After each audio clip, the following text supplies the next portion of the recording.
The Jupiter classes में आप सभी का बहुत बहुत स्वागत है।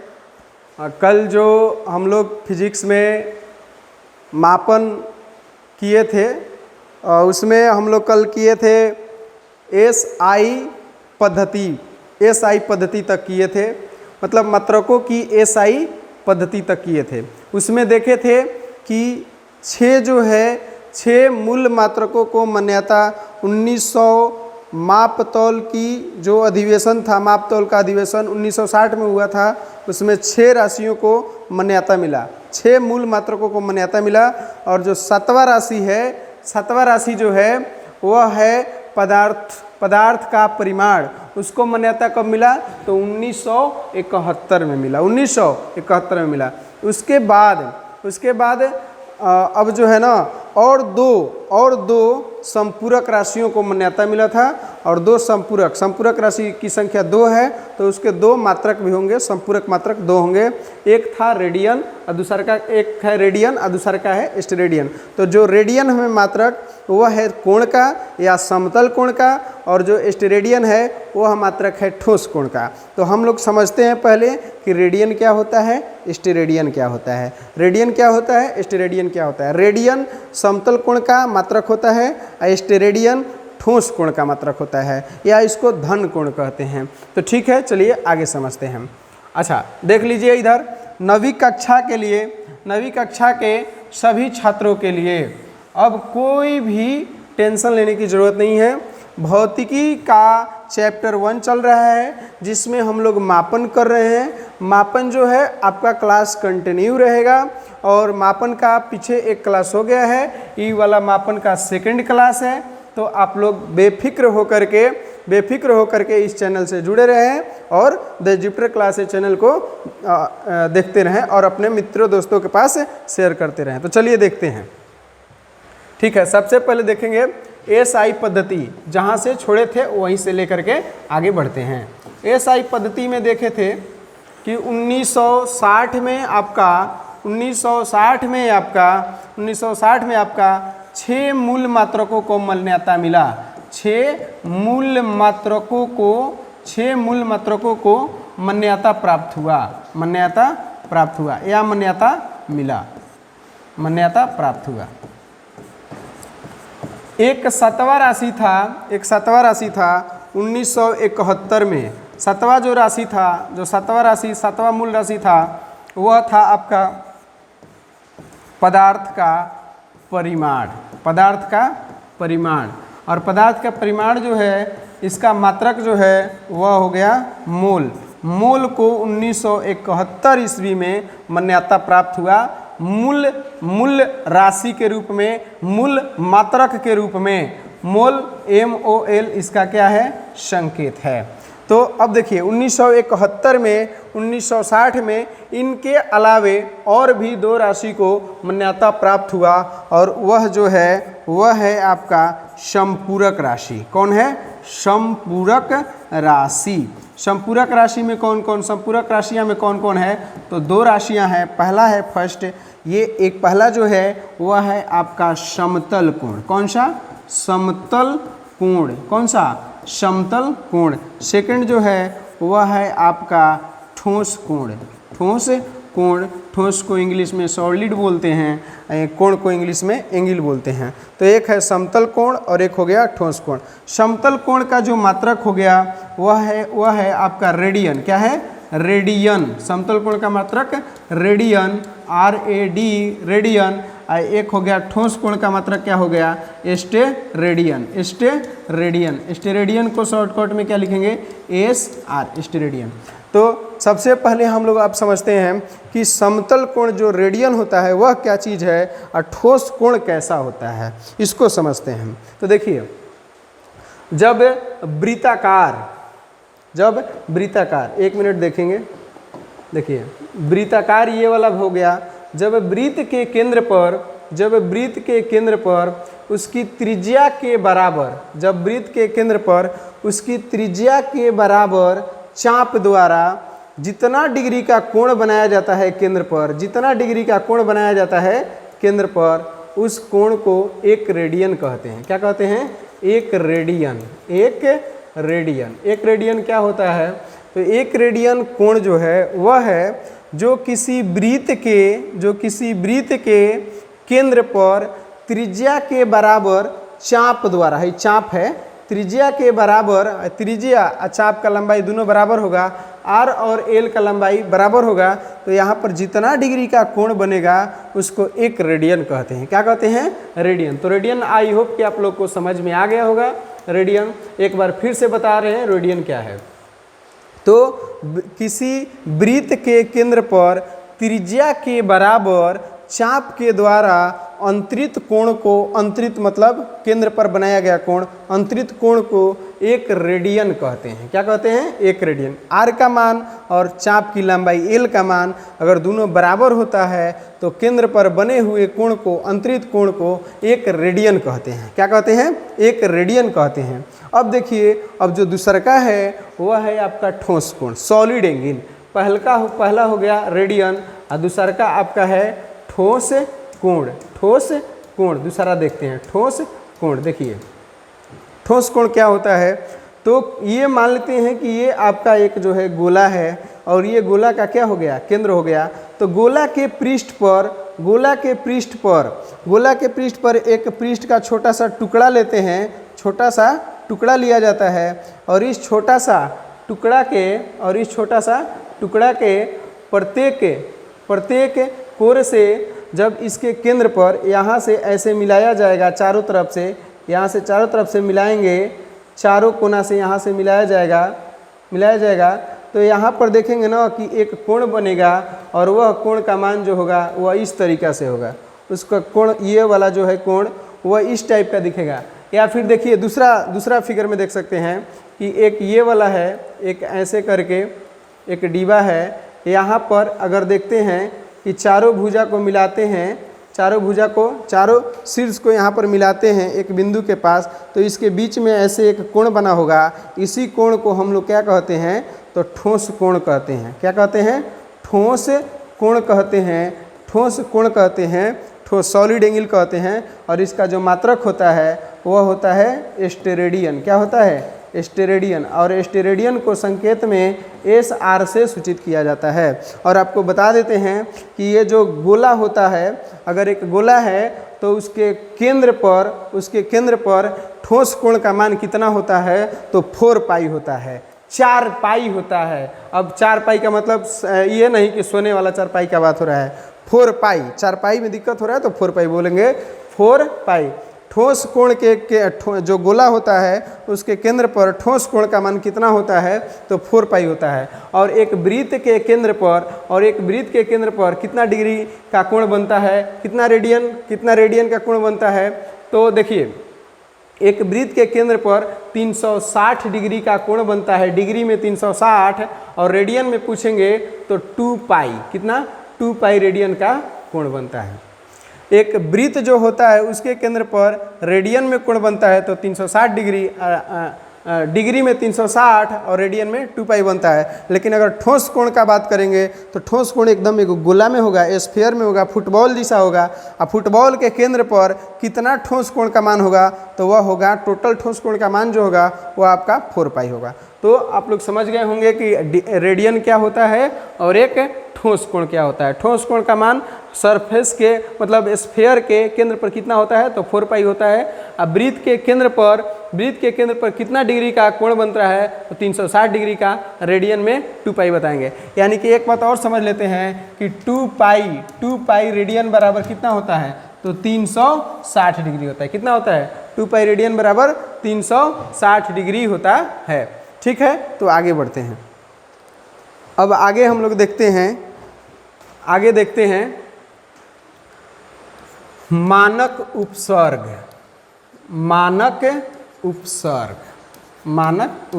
क्या होता है, इसको समझते हैं। नेक्स्ट टॉपिक जो है वह है आपका मानक उपसर्ग। देखिए मानक उपसर्ग देखते हैं। मानक उपसर्ग देखते हैं। देखो, जब जो दूरियां होती है, दो बिंदु के बीच की जो दूरियां होती है वह अगर बहुत छोटी हो जाए, बहुत पास में हो या बहुत जब दूर हो, जब लंबाई बहुत दूर हो या जब लंबाई बहुत ही चौड़ाई, लंबाई, मोटाई सब लंबाई है। लंबाई तो लंबाई है, ये है एक दूरी है, लंबाई भी एक दूरी है, चौड़ाई भी एक दूरी है और मोटाई भी एक दूरी है, ऊंचाई भी एक दूरी है। तो कहने का मतलब है कि इसका मान जब बहुत कम होता है, बहुत बहुत कम होता है, और एक जो होता है लंबाई जिसका मान बहुत ज़्यादा होता है, तो उसको निरूपित करने के लिए हम लोग गुणक में 10 के घात का प्रयोग करते हैं। गुणक में 10 के घात का प्रयोग करते हैं और उसको हम लोग क्या बोलते हैं? मानक उपसर्ग बोलते हैं। क्या बोलते हैं? मानक उपसर्ग बोलते हैं। तो मानक उपसर्ग क्या चीज़ है तो फिर से बता देते हैं। उपसर्ग मतलब प्रीफिक्स होता है, पहले लगाते हैं। लेकिन जब कोई दूरी का मान बहुत छोटा हो जाए या फिर बहुत बड़ा हो जाए, या कोई भौतिक राशि है, कोई भी भौतिक राशि है, अगर उसका मान बहुत कम हो, बहुत बहुत कम हो या फिर बहुत ज़्यादा हो, तो उसको लिखने में असुविधा होने लगती है, असुविधा होने लगती है।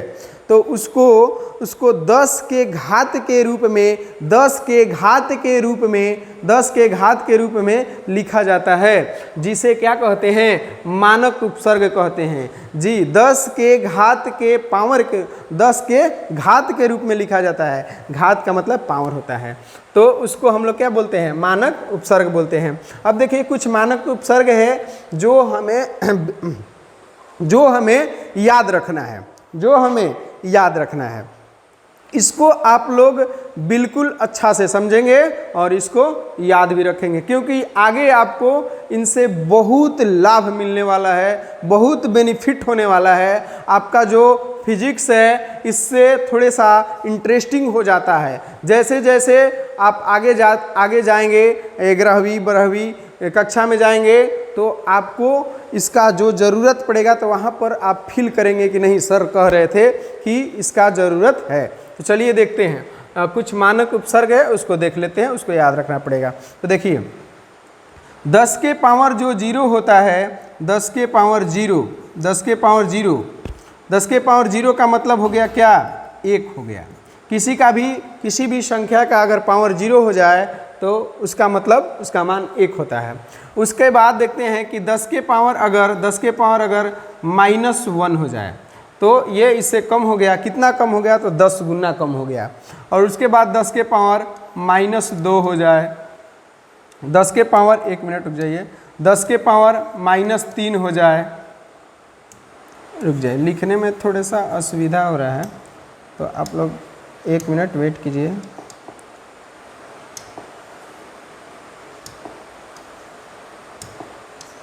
हाँ देखेंगे, देखिए सबसे पहले लिख देते हैं, एक होता है पूर्व लग्न, पूर्व लग्न, और एक में लिखेंगे 10 का घात, 10 का घात, और एक में हो जाएगा मानक उपसर्ग, मानक उपसर्ग का संकेत, मानक उपसर्ग का संकेत हो गया। अब समझिए, अगर 10 का घात यहाँ से स्टार्ट करेंगे, 10 का पावर 0 है तो इसका मतलब हो गया 1, और ये इसको कहते हैं हम लोग 1। इससे अगर 10 गुना कम लेते हैं तो ये हो जाएगा, 1 से अगर 10 गुना कम लेंगे तो 10 के पावर -1 हो जाएगा, यानी कि 1/10। और ये वाला हो जाएगा 10 के पावर -2 और 10 के पावर -3, 10। अब देखिए इसके 10 के पावर -1 के बाद 10 के पावर -2, 10 के पावर -3, उसके बाद आ जाएगा आपका 10 के पावर -6, 10 के पावर -9, 10 के पावर -12, 10 के पावर -15। 1 मिनट रुक जाइए, थोड़ा सा और लिखना है।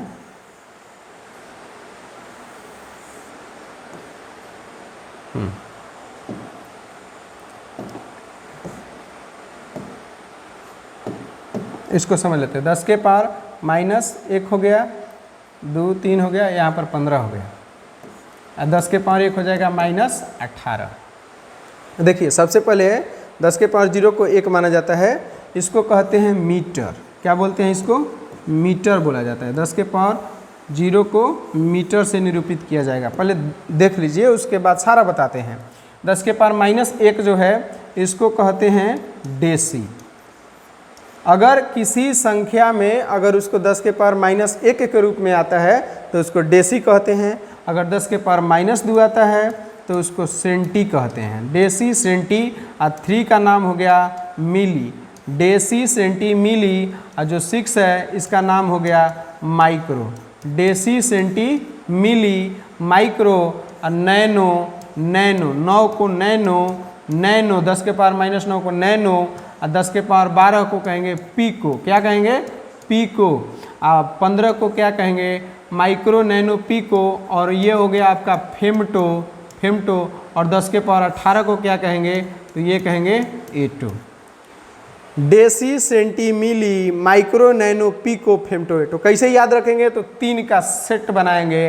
Deci, centi, milli, deci, centi, milli, micro, nano, pico, micro, nano, pico, और एक हो गया फेमटो और एटो। तो आप लोग 1-2 बार देखेंगे तो बिल्कुल याद हो जाएगा, या कॉपी पर नोट करेंगे तो याद हो जाएगा। 10 के पावर -1 को देखिए, इसको क्या सूचित करते हैं? तो डेसी को डी से, डेसी, सेंटी को सी से, मिली को स्मॉल एम से, माइक्रो को ग्रीक वर्ड म्यू से, ग्रीक वर्ड म्यू से, ग्रीक वर्ड म्यू से, 10 के पावर -9 को ये हो गया नैनो, तो स्मॉल एन से, पीको को स्मॉल पी से, फेमटो के स्मॉल एफ से, और एटो को स्मॉल ए से। ठीक है। उसके बाद उसी तरीका से और होता है, उसी तरीका से और होता है। अब देखिए उला घटते क्रम में था, घटते क्रम में था। अब हम लोग को देखना है बढ़ते क्रम में। तो वह जितना ऊपर जा रहे थे वो कम हो रहा था, जितना अब नीचे आएंगे वो बढ़ते जाएगा। तो एक होगा आपका 10 के पावर 1, 10 के पावर 2, 10 के पावर 3, 10 के पावर 6, 10 के पावर 9, 10 के पावर 12, 10 के पावर 15, 10 के पावर 18। ठीक है। देखिए जिस तरीका से उधर हुआ है माइनस वाला में डेसी, सेंटी, मिली, यहाँ से ऊपर की तरफ जाएंगे तो याद करने में सहूलियत होगा और आपको लिखने में भी आसान लगेगा। और इधर से नीचे की ओर आएंगे, ये बढ़ रहा है, उधर जा रहे तो घट रहा था। तो ये आपका हो गया डेका, डेका, डेका। 10 के पावर 2 को कहते हैं हेक्टो, 10 के पावर 2 को हेक्टो, और 10 के पावर 3 को किलो, किलो, किलो हो गया। और 10 के पावर 6 को मेगा कहते हैं। क्या बोलते हैं? मेगा। डेका, हेक्टो, किलो, 3 का सेट बनाएंगे, याद रखेंगे। Deka, hecto, kilo, Deka, hecto, kilo, 10 के पावर 1, 10 के पावर 2, 10 के power 3। Mega, giga, mega, giga, mega, giga. उसके बाद मेगा, गीगा, और उसके बाद हो गया टेरा, मेगा, गीगा, टेरा। और उसके बाद हो जाएगा पेटा, और उसके बाद हो जाएगा एक्सा, और उसके बाद क्या हो जाएगा? एक्सा। तो कुल मिलाकर के 3 का सेट और 2 का बनाएंगे तो याद हो जाएगा। 1, 2, 3 तक। उसके बाद 3 का गुणा में 3 दूनी 6, 3 त्रिका 9, 3 चौका 12, 3 15, 3 छक 18। और उसके बाद अगर यहाँ देखते हैं, यहाँ पर देखते हैं तो इसका संकेत क्या हो जाएगा? तो डेका का आपका संकेत हो जाएगा DA, Deka, DA, Deka. Hecto का आपका हो जाएगा H, हेक्टो। किलो का क्या हो जाएगा? अब यहाँ से कैपिटल चालू हो गया, किलो। अब मेगा का क्या हो जाएगा? तो capital M, capital M. Giga का क्या हो जाएगा? जीजा मत पढ़ दीजिएगा, गीगा होगा। गीगा का क्या हो जाएगा? Capital G. और टेरा का क्या हो जाएगा? Capital T. और पेटा का क्या हो जाएगा? Capital P, capital P. एक उधर में पी आएगा तो ये स्मॉल पी होगा, वह स्मॉल पी होगा, पिको वाला। और हाई वाला जो होगा एक्सा, ये 10 के पावर 15 वाला था। एक्सा कितना हो जाएगा? एक्सा 10 के पावर 18, तो ये हो जाएगा ई। अब इसका यूज समझिए, यूज कहाँ है? इसका आगे बहुत यूज है। जैसे ये वाला हो गया कि बहुत अगर ज़्यादा हो तो इसको हम लोग 10 के घात में बदल देते हैं और इसको मानक उपसर्ग कहते हैं। क्या बोलते हैं इसको? मानक उपसर्ग बोलते हैं। जब कोई बड़ी संख्या हो और छोटी से छोटी संख्या हो तो उसको 10 के घात के अगर रूप में निरूपित करते हैं तो उसको मानक उपसर्ग कहते हैं। जैसे अगर हम लिख दें, जैसे अगर हम लिख दें कि जो घर में जो तार है, घर में जो तार है एक लगाए हैं बिजली मापने वाला, उसमें धारा आ रहा है, विद्युत धारा आ रहा है। और विद्युत धारा की माप जो किससे की जाती है? तो विद्युत धारा की माप एमीटर से की जाती है। किससे की जाती है? एमीटर से की जाती है। और एमीटर जो होता है वह बताता है कि आपके घर में जो लाइन आ रहा है वह आ रहा है इतना इतना इतना एम्पियर आ रहा है, इतना एम्पियर आ रहा है, इतना एम्पियर आ रहा है। 1 2 3 4 5 6 10 मतलब 1 पर 6 जीरो है, इतना एम्पियर आ रहा है। अब इतना को छोटा कैसे लिखा जाए, इसको पढ़ेंगे क्या? इकाई, दहाई, सैकड़ा, हजार, 10,000, लाख, 10 लाख। 10 लाख एम्पियर धारा आ रहा है। हालांकि घर में इतना आएगा नहीं, हम बता रहे हैं केवल समझाने के लिए। तो विद्युत धारा कितना हो गया? एमीटर में कितना बताया? 10 लाख एम्पियर। इसको ऐसे भी तो लिख सकते हैं, 10 लाख एम्पियर को हम लोग ऐसे भी तो लिख सकते हैं। 10 लाख एम्पियर बराबर कितना? तो 10 के पावर कितना हो गया? 1 2 3 4 5 6, 10 के पावर 6 एम्पियर। 10 के पावर 6 एम्पियर को क्या लिख सकते हैं? तो 10 के पावर 6 एम्पियर है ना, तो एम्पियर तो ए लिखबे करेंगे। अब इस ये वाला जो है ना, इसको पहले लिखना है, पहले लिखना है। तो 10 के पावर ये देखना है कि 6 माइनस में है कि प्लस में है। 10 के पावर 6 जो है ये प्लस में है, तो प्लस वाला ढूंढेंगे। और प्लस वाला 10 के पावर 6 मेगा है। अब मेगा का क्या संकेत होता है? एम होता है। तो इसको लिख देंगे 10 के पावर 6, 10 के पावर 6 एक छिपा हुआ है तो एक लिख देंगे, 1 मेगा एम्पियर, 1 मेगा एम्पियर। अच्छा, एक चीज़ और बताते हैं। एक संख्या है, एक संख्या है, चाहे मान लेते हैं ना कि एक चट्टान है, एक चट्टान है, एक चट्टान है और उसका जो एम द्रव्यमान है, उसका जो द्रव्यमान है, एम का मतलब द्रव्यमान, उस एक चट्टान का जो द्रव्यमान दिया है वह आपका दे रखा है कितना? 2 पर ऐसे करके इतना दे रखा है, इतना केजी दे रखा है, इतना केजी दे रखा है। तो इसको तो पहले बोलने में भी इतना शून्य चढ़ाना है, शून्य गिन करके चढ़ाना पड़ेगा। अच्छा, इसको ऐसे करके लिखना पड़ेगा, ऐसे ये बोलना पड़ेगा, इकाई, दहाई, सैकड़ा, हजार, 10,000, लाख, 10 लाख, करोड़, 10 करोड़, ऐसे। बात समझ में आ रहा है? तो कहने का मतलब है कि इतना बड़ा टर्म कैसे लिखेंगे? तो इसी को कह रहा है कि जब भौतिक राशि का मान बहुत ज़्यादा हो जाए या फिर बहुत कम हो जाए तो उसको मानक उपसर्ग में प्रयोग करते हैं। तो देखिए, इसको ऐसे भी लिख सकते हैं हम लोग, 2 गुना इकाई, 1 2 3 4 5 6 7 8 9, जीरो की संख्या कितना है? 9। तो इसको लिख सकते हैं 2 गुना 10 के पावर 9। 10 के पावर 9 लिखने का मतलब है कि 10 जो है ना 9 बार गुना करना है, 10 गुना 10 गुना 10 गुना 9 टाइम करना है। और यहाँ पर क्या है? तो केजी है तो केजी लगा देंगे। अब बताएंगे कि थोड़े सा आसान हो गया। 10 के पावर 9 के लिए हम लोग एक चीज़ याद रखे हैं, उसमें मानक उपसर्ग में 10 के पावर 9 के लिए हम लोग एक उपसर्ग याद रखे हैं, पूर्व लग्नक याद रखे हैं। और 10 के पावर 9 को क्या कहते हैं? गीगा कहते हैं। और गीगा का संकेत क्या होता है? कैपिटल जी होता है। तो हम लोग इसको ऐसे लिख सकते हैं 2। अभी 10 के पावर 9 के जगह पर क्या लिखेंगे? जी लिखेंगे। और इसको क्या समझेंगे? तो गीगा समझेंगे।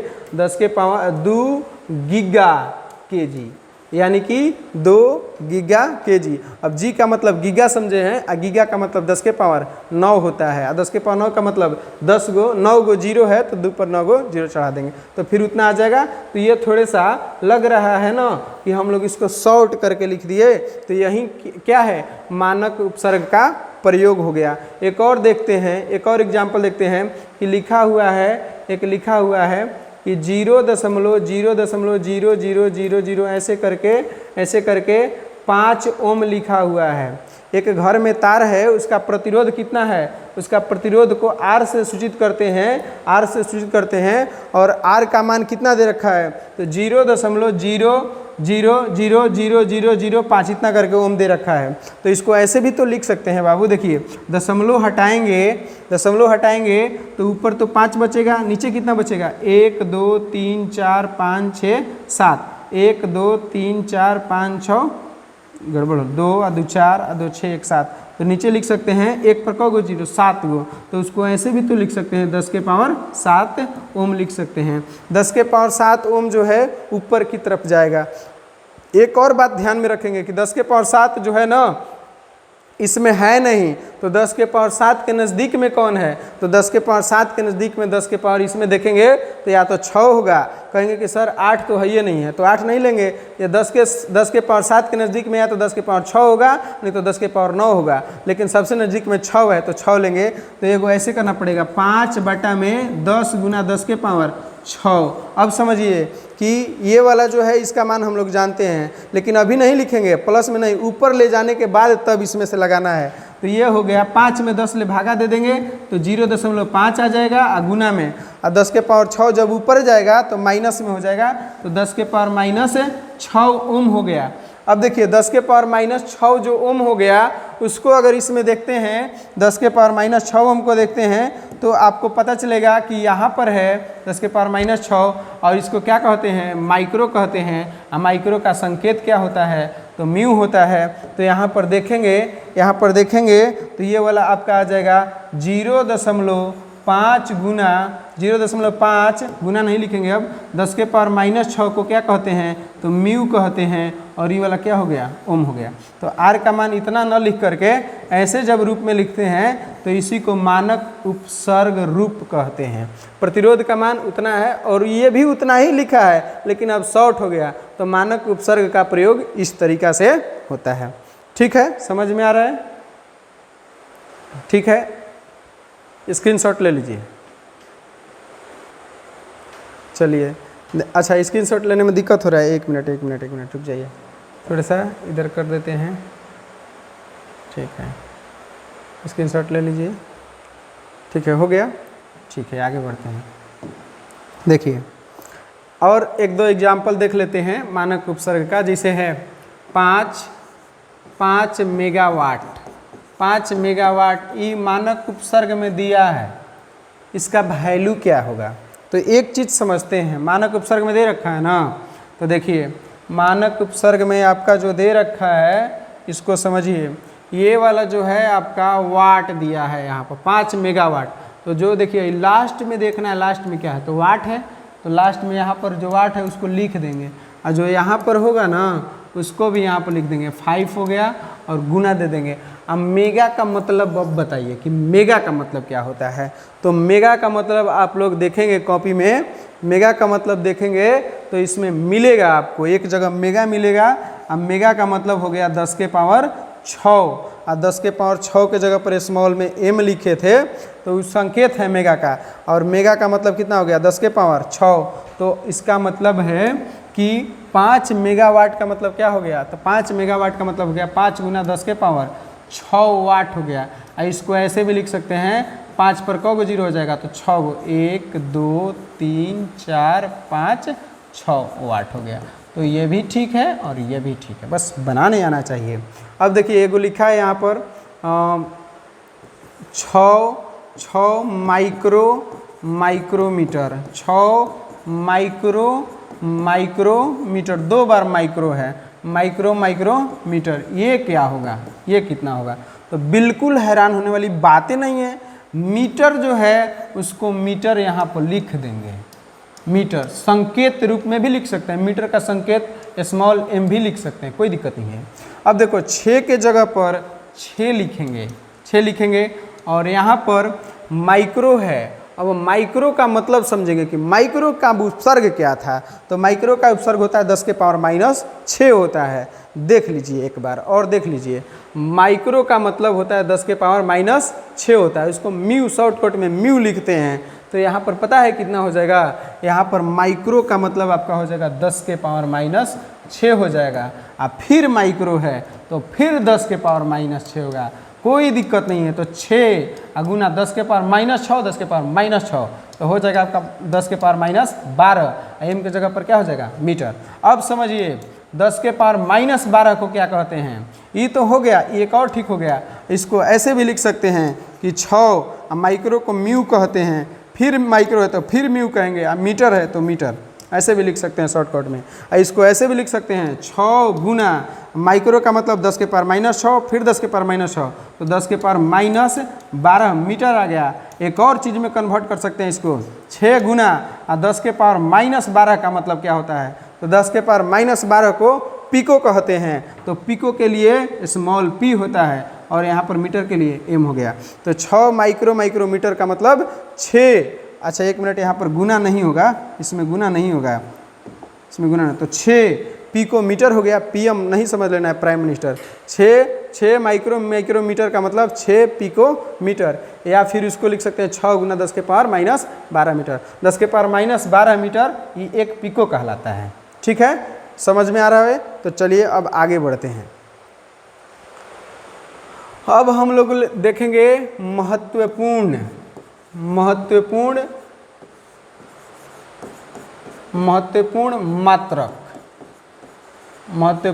मात्रक देखना है।